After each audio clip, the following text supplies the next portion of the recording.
हसद इंसान को अंदर से खाता है। बिल्कुल बिल्कुल। आज का टॉपिक बहुत ज़्यादा इंपॉर्टेंट है। हसद एक बीमारी है, लिटरली एक बीमारी है। इसको आप जितना ज़्यादा ये समझेंगे कि जी ये आप इसको इग्नोर करेंगे, इसको मास्क करने की कोशिश करेंगे कि नहीं मैं तो किसी से नहीं, एड्रेस इट, बात कीजिए। साइकियाट्रिस्ट अवेलेबल हैं, साइकोलॉजिस्ट अवेलेबल हैं, उनसे जाके बात करें, ओवरकम करें हसद को। इज़ इट इम्पॉर्टेंट और not? It is really really important कि आप मसलन जैसे आपने कहा कि हसद एक बीमारी है, ये एक ऐसी इमोशनल स्टेट है एक्चुअली साहिर कि आप इससे कभी जो है यानी आप ज़िंदगी को एंजॉय करना भूल जाएंगे। आपको ये नज़र ही नहीं आएगा कि मैंने इस लम्हे को अपने प्यारों के साथ एंजॉय करना है, क्योंकि ऑल द टाइम आप इस बात के ऊपर ऑब्सेस्ड हैं इससे कि ये इस तरह उसके पास क्यों नहीं है और मेरे पास क्यों, उसके पास क्यों है मेरे पास क्यों नहीं है, या ये इतना अच्छा क्यों लग रहा है, या इन लोगों का इवन लोग रिलेशनशिप के बारे में, लोगों के रिलेशनशिप के बारे में इतने ज़्यादा परेशान हो जाते हैं कि उससे उस रिलेशनशिप से जेलसी शुरू हो जाती है। एंड देन आपने देखा होगा बहुत सारे रिलेशनशिप से जेलसी, ये क्या? ऑफ कोर्स, जैसे अगर कोई हस्बैंड वाइफ बड़े अच्छे तरीके से रह रहे हैं, लोग उससे जेलस होना शुरू हो जाते हैं फैमिली में। अगर कोई जो है माँ बाप अपने बच्चों के साथ बड़ा अच्छा बर्ताव कर रहे हैं, लोगों को उनसे जेलसी होना शुरू हो जाती है। अगर अच्छी यूनिवर्सिटीज़ में, कॉलेजेस में पढ़ा रहे हैं, उन चीज़ों से जो जेलसी होना शुरू होती है। हालांकि बहुत सारे लोग आपको देखने में बड़े मीडियोकर लग रहे होते हैं, अपने ऊपर वर्क करने के बजाय एग्जैक्टली दूसरों की तबाही और उनकी बर्बादी के लिए आप देखेंगे लोग काला जादू करवाते हैं, पता नहीं क्या क्या, और वो हसद के आउट ऑफ आता है कि हसद की वजह से उन लोगों ने जो इस सारी चीज़ को जो है वो करना शुरू कर दिया। तो काला जादू बुरा होता है? ऑफ कोर्स, जब वो चीज़ जो आप दूसरे को तबाह करने के लिए, चाहे वो आप बद्दुआ भी दे रहे हैं या चाहे आप उसको बुरी नजर से देख रहे हैं। आई थिंक बद्दुआएं दे दें, आमिलों के पास ना जाए, कुछ नहीं एग्जैक्टली। और अगर आप बुरी नजर से उस बंदे को देख रहे हैं, बद्दुआएं भी मत दीजिएगा। कल बोले भाई ने बोला था बद्दुआ देनी, बद्दुआ दे दे, लेकिन आमिलों के पास ना जाए। लेकिन ये नहीं, अगर आप बुरी नजर भी रखे हुए हैं किसी के ऊपर, तो वो भी एक ऐसी चीज है जो कि आप बुरा कर रहे हैं, आप गलत कर रहे हैं। You need to focus yourself. मुझे बात बताएं, वेल्थ कितना पार्ट प्ले करती है हसद को इंस्टिगेट करने में? Wealth itself plays a very big role। और वो I wanted to add something, जैसे अब ये कह रही हैं कि काला जादू और ये सब चीज़ें हैं, उसमें आई थिंक हम कहते तो यही हैं कि ना हसद करें, मत किसी को देखें, लेकिन हम देखते हैं कि if I talk about social media and all the bloggers and all, मतलब ये एक चीज़ है, अल्लाह ताला ने अगर हसद करने से मना फरमाया तो अल्लाह ताला ने ये भी कहा कि कुछ चीज़ें शोकेस कर लो, ठीक है करो, लेकिन कुछ चीज़ें हिडन भी होनी चाहिए। There are so many people who are looking at you, और हमें नहीं पता वो किस नज़र से देख रहे हैं। तो कुछ हमें भी मास्क रखना चाहिए, कुछ उन्हें भी रखना चाहिए, क्योंकि वही वाली बात है, मैं अभी भी अपनी उसी बात पे स्टिक करूँगी कि इंसान के पास जो नहीं होता उसकी डिज़ायर करता है। जब वो डिज़ायर करेगा तो वी डोंट नो उसका किस तरह मेंटल हेल्थ जाती है। और फिर ये सारी ना स्ट्रेंथ और विल पावर की बात है। ये सारी everything what I believe is that life में आपकी कोई भी चीज़ होती है, आप कहीं भी डाउन होते हैं, that is where your will power, it takes you down, your strength. लेकिन सर वो सही है, वो I agree with you, but मुझे एक बात बताएं, हर आदमी ऐसा नहीं होता ना कि उसकी विल पावर इतनी स्ट्रांग हो। फिर हमारा जो माशरा होता है वो, अगर आप खुदा न करे गिरे हुए हैं तो उन्होंने आपको उठाना नहीं है, ऐसे ही है, एक धक्का और लगाना है, ऐसे ही है, और नीचे जाओ। और यही चीज़ इंसान को स्ट्रांग करती है। तो अच्छा नहीं, बट स्ट्रांग करती है उन लोगों को जो थोड़े से एलिवेटेड होते हैं, जो अपने आप से बात कर रहे होते हैं, जिन्हें जिंदगी के, बट बहुत सारे लोग बिल्कुल खत्म हो जाते हैं। 90% आवाम ऐसी है, बिल्कुल। तो मुझे बताएं फिर क्या करना चाहिए, उस वक्त क्या करना चाहिए? अच्छा, अब एक तो मैं जो एक चीज़ कहती हूँ, तवक्कल is a very prominent thing in one's life में आपको हर चीज़ नहीं मिलती, बहुत चीज़ें आपकी किस्मत पे होती हैं, बहुत चीज़ें में आपको एफर्ट डालनी पड़ती है अपनी लाइफ में, हर चीज़ आपको हासिल नहीं हो सकती। ऑफ कोर्स नहीं।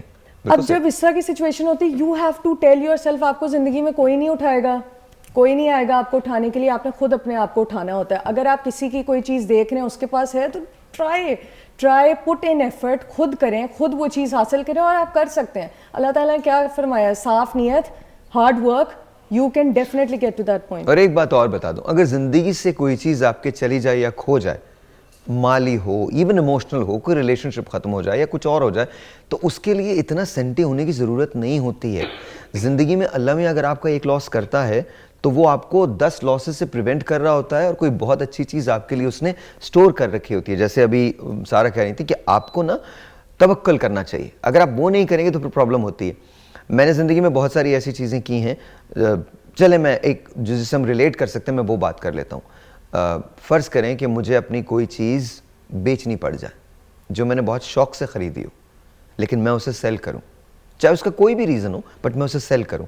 तकलीफ होगी, बिल्कुल होगी, लेकिन आप उस तकलीफ को साथ लेके जी नहीं सकते।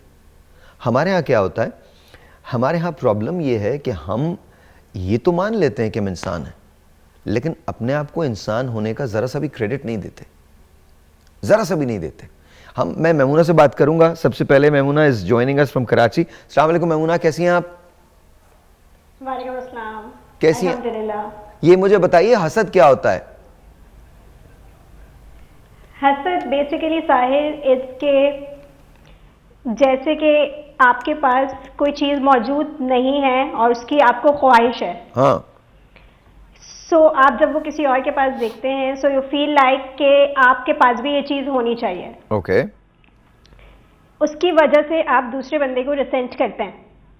ओके, तो ये दिस इज व्हाट हसद इज बेसिकली। और आप वो चाहते हैं कि उसके पास से छिन जाए। हसद ये होती है, उसके पास से एक छिन भी तो जाए। हमारे पास रश्क होता है ना। हाँ हाँ, जी जी जी, हसद बेसिकली ये होता है। ओके ओके, उसके पास से छिन भी जाए। ये मुझे आपकी बात बड़ी अच्छी लगी। मतलब छिन के फिर क्या हो, हमें मिल जाए। जी, हमें भी मिल जाए। कभी कभार ऐसा भी होता है, हसद ये चीज होती है कि अगर आप किसी चीज से डिप्राइव्ड हैं, तो सामने अगर किसी और के पास है, हाँ। तो वो उनके पास भी ना हो। ये हमारे- इमोशन जो है, ये बेसिकली बहुत। हमारे एक दोस्त हैं, उनकी 3 शादियां हैं, तो और मैं आपको बहुत सच्ची बात बता रहा हूँ, 3 शादियां हैं उनकी, और वो दुबई में रहते हैं। नाम मैं उनका नहीं लेना चाहता, वो समझ गए होंगे, देखते भी हैं वो, तो वो समझ ही गए होंगे। तो उनकी 3 शादियां हैं। तो हमारे एक और दोस्त हैं, वो बड़ा रश करते थे, उनपे यार तुम्हारी 3 शादियां हैं, 3 शादियां हैं, मेरी भी 3 होनी चाहिए। उन्होंने भी 3 कर ली।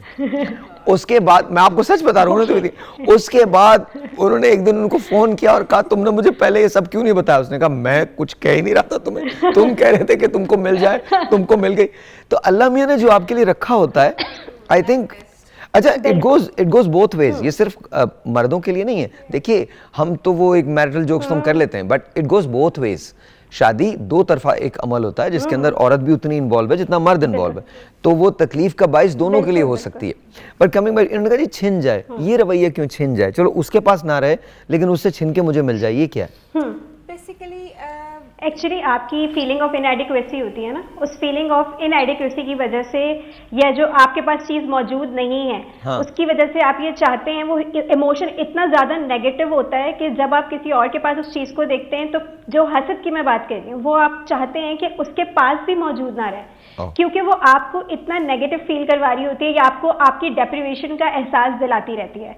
सो ये बहुत क्रॉनिक लेवल पे जाके ये फीलिंग्स होती हैं, जिसकी वजह से जो है ये होता है। जी, कि छिनने की भी एक वो होती है कि बिकॉज वो आपको एहसास दिला रही होती है that you don't have it. ठीक।